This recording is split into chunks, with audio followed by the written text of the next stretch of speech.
Hey guys, welcome back to another reading vlog.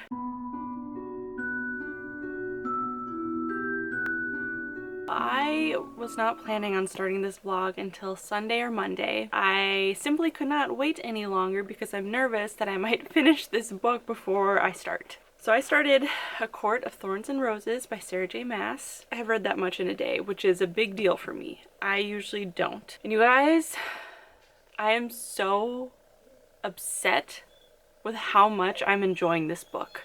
So Red Queen was my first fantasy since high school, which I just did my wrap up about that. And it was, it was pretty good. I enjoyed it and I was kind of immersed in it, but not too much. And this is making me realize how dangerous fantasy books are to me, because I can enjoy them so much that I want to immerse myself into the world. And that is kind of scary for me. Hello. I don't want to enjoy a fantasy book so much that I start to resent reality. I'm reading this book and I am just like in awe of this world, of the characters, of Tamlin. It's really hard for me to put this down. That just makes me nervous that I don't want to put it down. It makes me nervous that I want to like immerse myself into this so badly. Like I want this to be my reality because of how beautiful this world is, how in depth everything is. The characters have so much depth to them and like I want to banter with them. And like Tamlin, like, are you kidding me? And I made a huge mistake that I apparently am making a habit out of, so I need to get some self-control and stop going on Pinterest to look up fan art, because I try to get a character in my head, right, like I usually do, and I totally spoiled like part of the plot for this book, so that kind of sucks. And in case you didn't read yet, like this is gonna contain spoilers. So how right now, like Farah,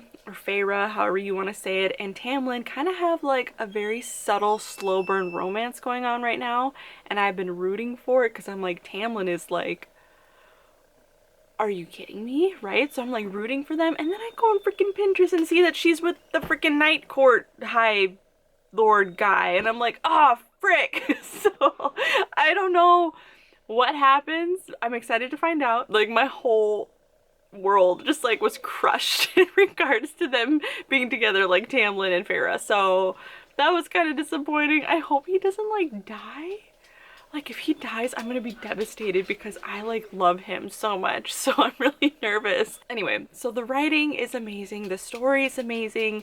It took me a tad bit to like get a little bit drawn in. Like some of the things I was kind of like, okay, sure. Overall, I'm like really loving it, and I'm nervous about how much I'm loving it because I don't want to love it so much that I become like depressed in reality, because my world obviously isn't a fantasy. I'm probably gonna finish this book so fast though, because I'm loving it so much, and I hate that I'm loving it so much. I might not love it as much because I haven't gotten to like the steamy parts yet, which aren't usually, they're not my thing. So like, I don't know, maybe that'll ruin it for me. I don't know. But I'm loving the slow burn between Farah and Tamlin. I'm on chapter 20, and they just had that scene in the rose garden when he kisses her hands, when her like palms are bleeding from grabbing the rose. And when she was like, why do you do any of this? And he says, because your human joy fascinates me. The way you experience things in your lifespan so wildly and deeply and all at once is entrancing. I'm drawn to it, even when I know I shouldn't be, even when I try not to be. I'm swooning so hard and I hate it. Anyway, yeah, I just needed to start this vlog right now before I like get so into it that I like can't think straight, because I feel like I'm already getting there. So I'm not even halfway through, and I get the hype. I understand. I am kind of ticked that I totally spoiled a bunch of it for myself, but like at the same time I feel like there's so much more than just what I've seen. It kind of like broke my heart that I didn't get to have that reveal, that surprise of Farah becoming Fae at one point. Like when I saw the fan art and she had like the pointy ears, I was like, wait, oh no. I need to be banned from Pinterest. I just shouldn't be able to look up book stuff. Like I should just I need to not do that. So if anybody else feels similar the way I do, when it's like it's almost troubling for them to read fantasies because of this, let me know, because I don't think there's anything wrong with a little bit of escapism. You know, I don't think there's anything wrong with that. I was able to read Red Queen and have a little bit of like exciting escapism into a fantasy world and become immersed in it, but like this is like a different kind of immersion, if that's the right word, to the point where I'm nervous about it because I'm becoming too into it. I'm becoming too excited about everything, and I don't want to resent what I have in this life because it doesn't even compare to what's in here, even though this is obviously a fantasy. It's wildly unrealistic. Anyway, I've been rambling long enough. I feel like I'm saying the same thing over and over again in different ways. I will say that it is very interesting to me that she used like a biblical, I don't know if allegory is the right word, when that one fairy was brought in with the wings, whose wings were like viciously cut off, and he starts praying over him, Tamlin starts praying over him to like go into the afterlife, and he said, "Pass through the gates and smell that immortal land of milk and honey. Fear no evil, feel no pain. Go and enter eternity." I found that very interesting because the land of milk and honey is actually a biblical verse. If you didn't know that, I can't remember the specific verse, but it's talking about paradise, like the promised land. So I found it very interesting that she used that description of the afterlife. That part brought tears to my eyes, honestly, especially when Tamlin had asked her like, why were you there for him in his dying moments when he's a fae? And she was like, because I wouldn't want to die alone either. Like, immediately tears got brought to my eyes because I was like, oh my gosh. I'm sure that he probably stood there and just looked at her with like such awe and appreciation when she was there for him. The other part that I really, really loved that I highlighted, when Tamlin was talking to her about the war and everything like that, and if he was old enough to be in the war at the time, he would have been. He said, "I would have, against slavery, against tyranny or tyranny, however you say it, I would gladly go to my death no matter whose freedom I was defending." Like, these are the things that I'm like, Tamlin! Yes! There's just so many good things. I will see you guys in just a few moments. Not done swooning, and I'm sure I will come back and swoon a lot more. I read all night long, and I have made it to chapter 32 on page 276. I simply cannot bring myself to like stop reading this book. I like had to force myself to stop for a little bit last night so that like Steven and I could hang out, but it was hard. It was really hard. Kind of like gathered my thoughts a little bit, and I have some things to say. So the first thing being, this book is not at all what I expected it to be. If you know me, I do not read the synopsis of books almost ever. So I didn't know what it was actually about. I just knew that there was a human girl and fae people. I was really surprised that the offer that Tamlin gave her was to like come and live with him. I feel like if somebody murdered my friend, I wouldn't be like, come live in luxury with me. I was also really sad that she was so incredibly mean to Tamlin the first like few weeks that she was there at his manor. She just kept like cutting him off, and like he would offer her to take her on rides and go do stuff, and she was like, no, I'm fine. Maybe I'm really naive, but like I would have fallen at his feet immediately. I don't know, maybe I would have been killed really fast in this world because like I would have been all about it. You're inviting me to live in luxury at your beautiful spring estate? Yeah, I'm gonna be really nice to you. I'm gonna fall at your feet. I'm gonna like, let's be besties. Like, I would immediately be like that. So the fact that she was like so mean to him, especially when he was being so genuine, was like so heartbreaking. I felt so bad for him. I also wanted to say, this is so random, but like, so probably 2 or 3 nights before I actually started this book, I had a dream that I was at this beautiful manor that looks exactly like Tamlin's. I don't remember what I was there for. I remember I was there with like a friend of mine, and he was like protecting me from something, like fighting something with a sword, and I was at like this beautiful marble estate. I went inside and it was gorgeous. Like, it was surrounded by gardens and everything. What are you doing? Oh, dude. So I was talking about how in this book there's like his manor, and how like 3 days before that I had a dream that I was at a place like that. Did I tell you that? No, but I'm used to you having a lot of dreams like that. So. Apparently it's not normal for people to dream every night. I didn't know that until we started dating. Dreams all the time. I pretty much never dream. Almost Yeah. never.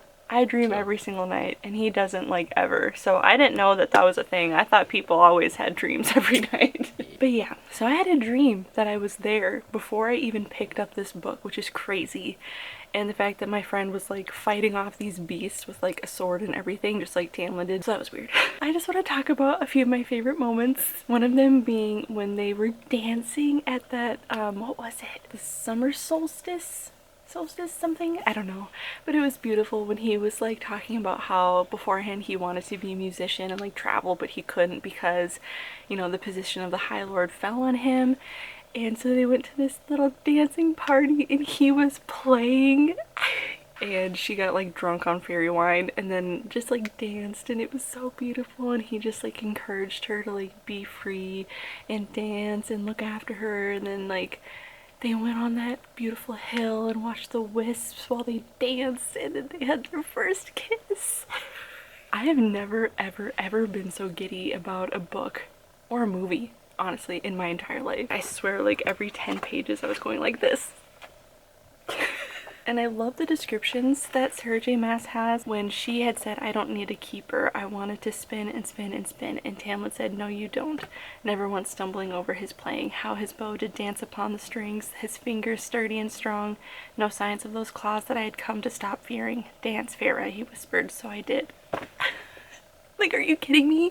This is the most romantic thing I've ever read in my life. The Fire Night was interesting. I think that's what it's called, the Fire Night. When she like went when she wasn't supposed to, of course, and then she meets Rysand. I think that's how you say his name. If it's not, sorry. But she meets him and he was actually nice and like let her like go freely. And then of course Lucian, oh, he was like, you're an idiot, and just like took her back and explained to her like how much Tamlin wanted her, basically. I was like, and then of course Tamlin met her in the hallway and like they had that moment, and I was like, that wasn't that bad, like as far as like steamy stuff goes. Okay, the painting scene was beautiful when she finally brought him in to her painting room and showed him all the paintings that she had made and showed him the glen that she'd painted for him, but he wanted the woods one that was covered in snow, and told her how like, I've been with noble women and princesses and it never felt right like it does with you, basically, because they didn't understand like you do what it feels like to go through stuff. Oh my gosh, that was just another one of those moments that I was like,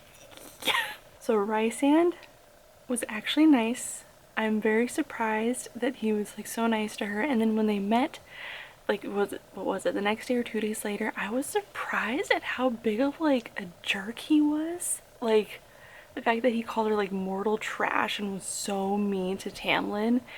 And oh my gosh, how heartbreaking for her to have to see like Tamlin get down on his knees, like literally put his freaking forehead on the ground to Rysand so he wouldn't like kill everybody. Like that must have been so humiliating for him and so hard for Farah to see. So like I said, spoiler, I'm assuming the next couple books for myself because I found out that Rysand and Farah end up together. So I'm very curious to see how that happens because he was so incredibly mean and honestly like a sadistic jerk. How does Farah go from like Tamlin, who's like a total dreamboat, to Rysand? I'm very curious to see how that happens because of how much of an a-hole Rysand is. So I don't know, does Tamlin turn into like a villain or does he turn into like a petty child? So the steamy scene. This was my first time ever reading something like that, and it wasn't as bad as I thought it was gonna be. Honestly, it wasn't as bad. I thought it was gonna be like really gross. I think the reason why it didn't bother me as much was because Tamlin and Farah like built up their relationship so much. Like they had so much time to get to know each other and fall for each other. Yeah, it wasn't like an instant meeting and then like the next day, you know what I mean? Like they had time to really get to know each other. I didn't mind that scene so much.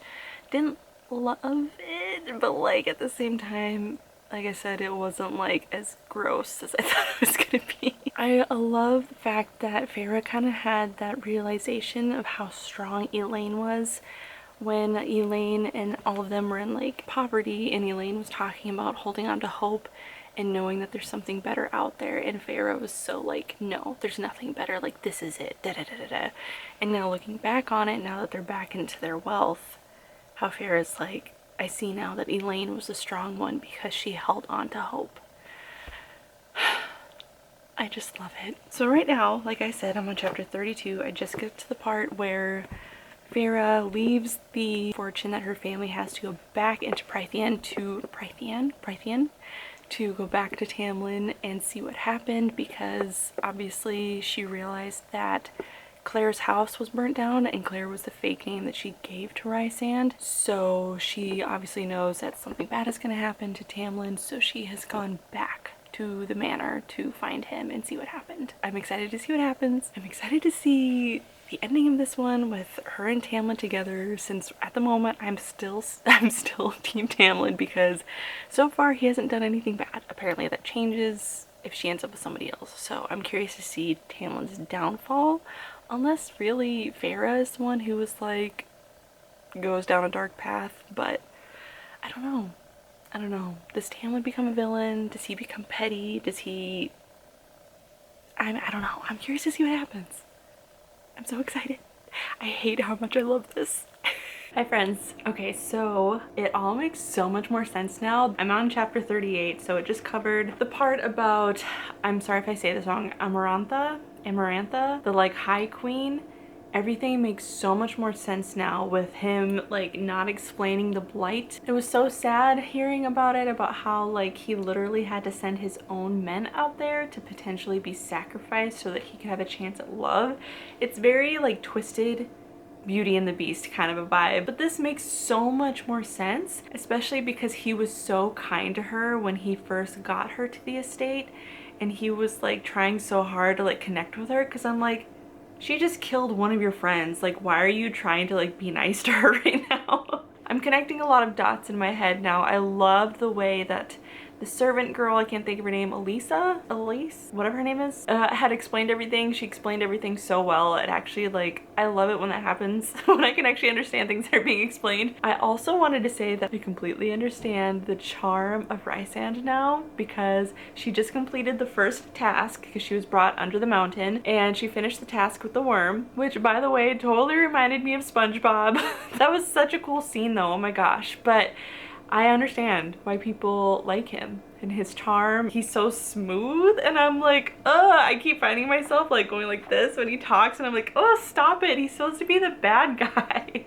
I mean, like, obviously not because of the change, but she just got her tattoo. I'm really sad to know that like Tamlin's gonna be heartbroken when he finds out about that. They don't end up together anyway, so it's fine, but like, I wish I didn't know any of that. Gosh, I'm so mad that I spoiled this for myself. I'm trying to fix the lighting, but I don't think it worked out very well. But anyway, so as far as Rysand goes, I'm sorry if I'm saying that wrong. I understand that he's super charming, super alluring, like the most beautiful man that she's ever seen. Like, I understand that, and he has done some charming things. Now that he's doing this weird creepy thing where he like puts her in that sheer dress and has her like dance on him all night, is gross. I don't know. I feel like we're probably gonna fall for him, whether it's by the end of this book or the next book. Like, I'm sure that's coming, I know, but like at the moment, I hate him. I'm on page 354 now. She was just talking about how she just dances for him and then throws up, and then when she's done throwing up, he's like, all right, get up and keep dancing for me. Like, that's gross. I don't know how this is gonna turn out and how she ends up falling for him, because he's like totally using her. Like, literally, if there was any definition for objectification, this would be it. Ugh, Lucian though, I love him so much. Like, the whole book, I've loved their banter, but now that he's showing like how much he actually does care for her and cares for Tamlin, it's so beautiful. And I just love the jokes that he makes at her all the time, and it's just my favorite thing. Hello everyone.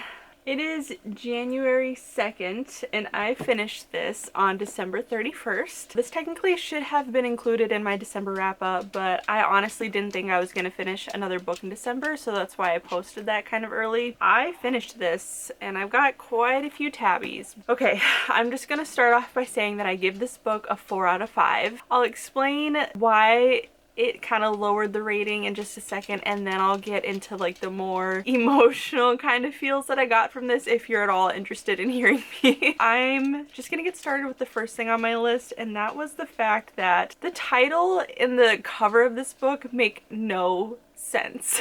I don't know if anybody else felt this way, but that title doesn't tie into anything. I mean, she mentions she smells roses like twice, and then thorns are brought up like 5 times, and that's it. So I feel like the title and the cover both don't give any information about the story. I feel like the cover should have been like a golden masquerade mask with like Farah standing in the middle of it or something, holding a bow and arrow. I don't know, this art, like, it doesn't make any sense. The title of the cover doesn't make any sense. It doesn't tie into anything at all. Of course, the love quote of like, I love you, thorns and all, like, okay, that was cute, but when she brought up thorns when they were in, I think it was her painting room, when she first brought up like the whole concept of her being a thorn, it felt so out of character and random and didn't like tie into anything. I don't know, it was just really awkward. But like, I'm not gonna lie, the reason why I hesitated reading this book for so long was because of the cover.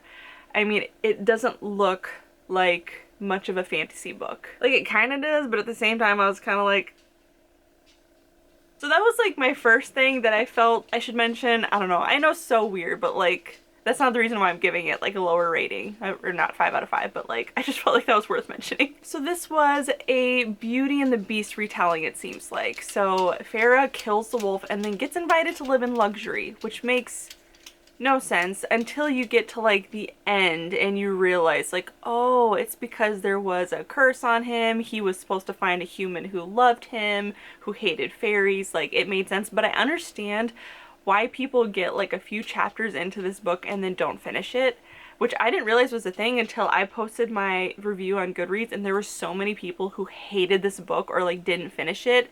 And when I was reading their reviews, I was like, oh yeah, you put it down before you got to that part where you kind of understood. So like, I understand why people don't finish this book or just put it down really early, because it sounds kind of ridiculous. Like, you killed one of my friends. Come live with me in my manor in total luxury where everything will be provided for you, and I'm gonna keep you safe from all the evils of the world. Like, what? Which again also made me question Lucien, which I'm sorry if I'm saying that wrong. I really, like, I feel like there should be pronunciation thingies in the book. Lucien, who by the way is my favorite character. It was also weird that like he hated Farah when she first got there, because you're here to break the curse to free my best friend, but I'm gonna hate you and treat you like crap and almost let you die a couple times. Like, huh? So that also didn't really make sense to me. And at one point when Elise, or Lisa, whatever her name is, I keep forgetting Elise, was kind of explaining to her about Amarantha, however you say her name. I'm gonna pronounce all of these wrong, I'm sorry. But she's explaining to her like the whole situation, and she was like, now I understand why Lucien like resented me. I'm like, I don't. Okay, so another thing that bothered me was that Farah's description kept changing. I could not have an accurate picture of her in my head for like the whole book, because at this point she was not beautiful peasant girl, but then she's like not ugly, and then she was beautiful, and then her hair color changed like 2 or 3 times. It was like red in the beginning, and then like halfway through it was brown, and then it was like a light sandy, I don't know, like the description changed so many times, and I was like, what? So I feel like I was imagining so many different characters in my head. So I went on Pinterest, of course, which is how I ended up spoiling the end of this book for myself, and the next one, part of the next one at least. And I just kind of went with that description, like the fan art of her, which, by the way, some of the fan art of these characters are so flippin' cool. I found one of Farah that was really cool. The one of Tamlin was pretty decent. The one of Lucien was my favorite. Oh my gosh, I loved this picture so much. The ending photo of like when Tamlin's holding her body and like all of the High Lords are like putting their power into her, that was the coolest piece of artwork ever, especially since you can see Amarantha's like body pinned to the wall in the background. And then the fan art of Rysand, wow.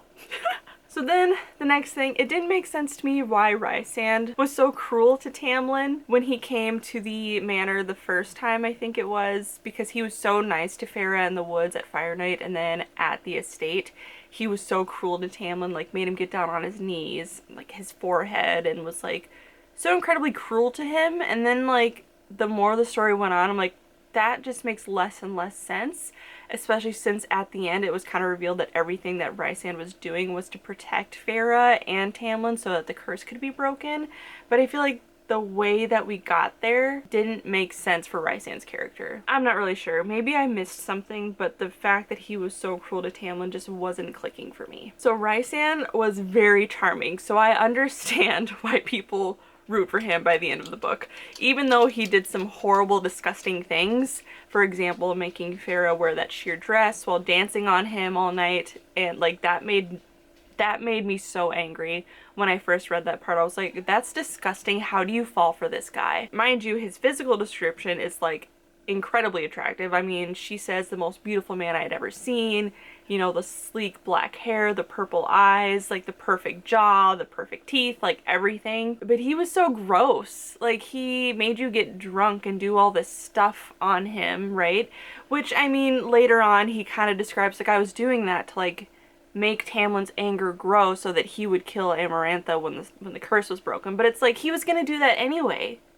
He's already mad enough because Farah is here under the mountain, so why are you taking it a step further to be all over her? So like, to me that was just nothing more than him using her. I mean, I understand that Rysand is extraordinarily charming, especially at the very end of the book when they talk, and when he also, being one of the High Lords, gives that light to Farah to change her, but it's like, dang, that whole part was just like not okay.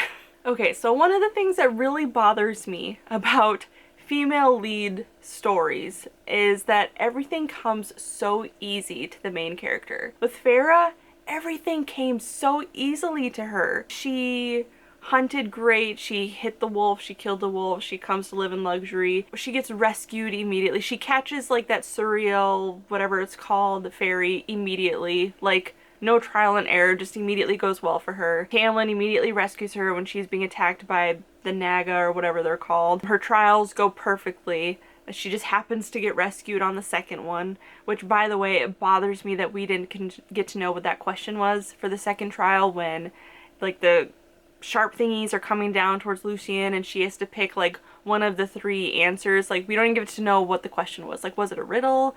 Was it just like a reading thing? Like, I don't know. It would have been nice to know what that was exactly. Everything came so easily to her, even when she was cleaning the floors and Lucien's mother came in and like gave her that magic water so that she wouldn't have to get punished. Like, yes, she suffers physically when she went through the first trial especially, but like outside of that, like, I don't know, just everything came so easily to her, and for some reason that really bothers me. It's just so unrealistic, which is ironic considering I'm talking about a fantasy book. Okay, so why was Tamlin's heart made of stone? That was never explained unless I missed it. Nobody else's heart was made of stone. The other fairies' hearts weren't made of stone. Like, that didn't make any sense to me. I'm like, okay, he just happens to have a stone heart? Like, is that explained in the next book? Or are we just like, oh, this random fairy has a stone heart? You know, how in the world did she not know the answer to that riddle? Like, the second I read it, I immediately knew the answer. I immediately knew that the answer was love. Like, it's just like, duh. Like, most obvious riddle ever. Then what's even worse is that after she completed all three trials and she's thinking in her head like, oh, Elise told me like, listen, you know, just listen. And so she's thinking back to like all the conversations, and I'm thinking, oh, she's gonna remember that Amarantha said like, oh, you didn't guess the riddle? Too bad, the answer is lovely. Like, she said it right there, like, listen, she just said the answer is lovely, like, that should have hit you that the answer is love. But instead it linked back to her thinking of the stone heart situation, and I'm like, how did you not guess that? How did you not? Ugh. I was picturing myself when Amarantha was like, you have 3 trials unless you can figure out this riddle. I imagine myself standing there just being like, love! Like, that's the answer. Okay, so the final thing that I want to mention is I understand why Tamlin ends up becoming, like, not the main love interest. This is when Tamlin kind of dropped for me. So like this whole time I was like swooning over Tamlin. Like it was such a great romantic relationship and I loved it. They had time to fall in love. Everything was great. The scene that ruined it for me, the scene that I was like, okay, I'm over you two now. I think it was the night before her third trial and they meet in that room. So they're at like this party because Rysand's making her go to all these parties, right? And she's standing by herself and then she feels Tamlin like next to her and they haven't talked or anything since she's been under the mountain. And he goes into like this back room and so she's like, oh, like he wants to meet with me, so I go and I follow him. The second she walks in that room, they just immediately start like going at it, like start kissing and like clothes coming off, and I'm like, that's really your priority right now? Like, shouldn't he be like, oh my gosh, like I can't believe you're here, why would you do this for me, like I love you, but like, hey, this is what you need to know about her, this is what, you know, the trials are doing, you need to understand that she's not going to release you immediately when if you do the trials, like you need to figure out the like, you know what I mean? Like there should have been dialogue. He should have wanted to like talk to her about this, but instead they just immediately started like, that should not be your priority right now, like you guys should be talking about this. So that was the moment that I was like, dude, I feel like your relationship is just becoming about physical intimacy now and it's gross and I don't like it and this is just ruining it for me. So yeah, that was kind of the moment that I was like, okay, I almost kind of want to start rooting for Rysand now because this whole scene was just, come on now. And then of course Rysand like interrupts the moment like, oh, what a shame. Like, this is really what you're gonna do right now. Especially since he was like the one who put the tattoo all over Farah's body so that if anybody touched her, he would know. Which totally reminded me of the Mummy, by the way. It is clever though that he kind of saved them in that moment at the same time. So they're talking, Farah and Rysand, and she's like, why do you care? Why do you care? And he's like, why do I care? And he was about to answer and I'm like, is he gonna say that he like loves her? Which wouldn't make sense because they don't know each other, but it's fine, it's a fantasy book.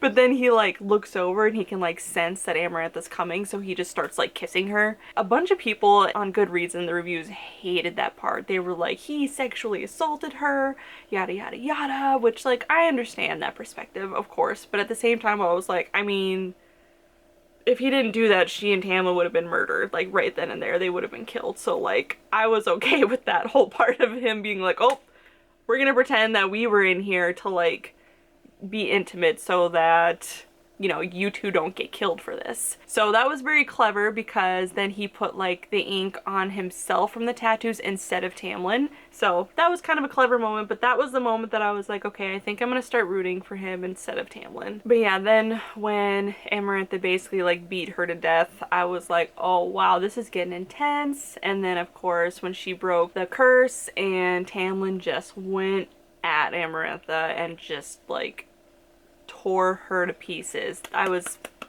very excited. And that was a very cute romantic moment when he's like holding her body, Tamlin's holding her body and like, Farah, like, don't leave me, I love you, don't like, blah, blah, blah, blah, blah. And then the High Lords, of course, give her that power to turn into a fae. Okay, so the very last thing, and this isn't like a complaint, but this was something that I was like, oh, I wish we would have gotten more on that, but it was a good cliffhanger. And that's at the end when she's having that final conversation with Rysand outside. First of all, I love what he says when he's talking to her, and he says, be glad of your human heart, Farah, pity those who don't feel anything at all. Such a good quote. So they're talking and then like they go to say goodbye. His eyes locked on mine, wide and wild, and his nostrils flared. Shock. Pure shock flashed across his features at whatever he saw in my face, and he stumbled back. Actually stumbled. What is, I began, and he disappeared, simply disappeared, not a shadow in sight, into the crisp air. So I'm very curious to know what that was all about. I'm curious to know if like maybe she got some kind of power when she was turned into a fae and it was like briefly displayed for a second, or maybe that was like the moment he realized that he was like falling for her. Either way, I'm really curious to know what that was all about. Okay, so now that I've been babbling for like 20 minutes, I just wanted to say that I'm gonna be very vulnerable with what I was already saying at the beginning of this video, in the sense that like, I think I need to take a step back from this kind of fantasy for a little while because it really, honestly, truly does get to me, and I hate that about myself, but it's reality. I texted my best friend yesterday and I was like, I realized that I can't read fantasy like this. And she was like, what, why? And I was like, because I get way too consumed into it. Like literally, this is gonna make me sound really pathetic, and you can judge me if you'd like to, but after I finished reading this book, I literally cried. I was like, this is just like such a good and beautiful world, and like so interesting and fast-paced, and there's always something happening that like coming back to reality is like depressing. It's like, wow, my life is kind of boring. And like I even told Steven about it too, and he was like, I get it, like especially when it's a romance story and it's like that other person is always perfect. You know, there's the perfect spouse, there's the perfect estate, there's the perfect adventure, there's the perfect world, and it's like, dude, it's so hard. And I know that it doesn't get to everybody like this. I mean, I'm like incredibly emotional, so I might be one of the unique ones, but like this kind of stuff does actually really strongly affect me. And I understand why there are so many people who try to stay in that world, and I don't think that people outside of the reading community quite understand that it's like a real issue for a lot of people. For example, there are people who are very into whether it's video games or anime or reading, whatever it is, and they try so hard to just live in that world. And those are typically the people that get made fun of, like the weird people, the nerdy people, whatever title or stereotype name that you have for them. It's like, we should be caring about those people, because a lot of times those people really struggle with like depression or not feeling like they have anything to live for. I wish that that was more widely known. And I don't want to get to that point, which is why I'm going to take a break before I read the next book in this series, because this definitely had me feeling some type of way, okay? It's hard reading a beautiful, amazing book that has adventure, a land where it's spring all the time and beautiful and there's flowers and like a literal pool made of starlight. You know what I mean? Like all of these beautiful things that aren't real. They're not real. But then we come back to our world and we're just like depressed because it's what we want so badly. And I think that's partially why growing up I read a ton of fantasy books, and I had really bad depression growing up, and that was definitely my escapism, but it was my escapism to a fault, to where it almost made my depression worse because I couldn't have that. And I think it's also why I wanted so badly to be like an actress when I was younger, and if I had the opportunity now, I totally would. I would love to do that. I would love to act in like fantasy movies or adventure movies, whatever it is. Like I would love that so much. But I think that's why I wanted that so badly growing up, because I just wanted a taste of what it would feel like to be in a world like that. To be in a movie like Lord of the Rings or Red Queen or A Court of Thorns and Roses would be the best experience. I would love to have that experience. I probably won't, but it would be amazing. Again, I don't know if everybody gets like this or if it's just me and my like super emotional self, but like I definitely can't ride the fantasy train for very long. And it's especially dangerous like when you're married. Like I don't ever want to compare Steven to a fictional character that doesn't exist. You know what I mean? Like how ridiculous is that? But at the same time, like I said, it's a real thing that people actually struggle with. So I feel like that's something that needs to be acknowledged more, and not necessarily like dealt with, but just like to open up the conversation. Like, hey, it's okay. There are things in your life that are worth living for and that are beautiful. And it's okay to want things, but don't let that consume you. I pray to have a life full of contentment. I want to be content in my life. I want to love the things in my life. I want to thoroughly enjoy and love my husband and my marriage, thoroughly enjoy my home, my dogs, my family, my world, like my state, like everything. You know what I mean? Like I don't want to love these books so much that I start to resent reality. Yeah, that was a lot, but I feel like I just needed to get that off my chest. And honestly, like I almost quit YouTube again because I didn't reach the goal that I had for the end of the year. I missed it by quite a bit actually, and I was like, you know what, maybe I should just quit. Like I'm obviously not very good at it, but then I was like, you know what, I don't know, because it actually makes me feel a lot better when I can get this kind of stuff off my chest. Like talking about Red Queen was a nice release. This was a huge release, talking about this on here with you guys. Maybe I'll keep going, I don't know, we'll see. So to wrap it up, Lucian was my favorite character. Loved him. I thought he was so witty and had some great banter, and by the end he so thoroughly proved his loyalty to Tamlin and to Farah with how much he sacrificed for both of them, especially when he yelled out during her first trial to help her, and then he ended up getting like tortured for it, and he still came to Farah's side to help her, and it was just, I loved him. He was my favorite character. I thought he was great. Loved him. Loved him. I want to be his best friend. Those are all my thoughts. I imagine this video is probably kind of long, but I had a lot to say, obviously, and I would love to know all of your guys' thoughts and opinions on everything. I wonder if my opinions are quite unpopular, or if some of you feel the same way, or if some of you think I'm crazy. I just need to find another book to read to kind of get my mind off of whatever I'm feeling about this whole fantasy thing, because again, I do have that like gnawing feeling that like this world is better, too bad your life like isn't that cool. So I don't know if I'm gonna pick up like a thriller. Anyway, thank you guys so much for being here and listening to my rantings and my feelings about all the things. I know it was a lot, but I had a lot of feelings. Anyway, thank you guys so much for being here, and I'll see you guys in my next video. Bye!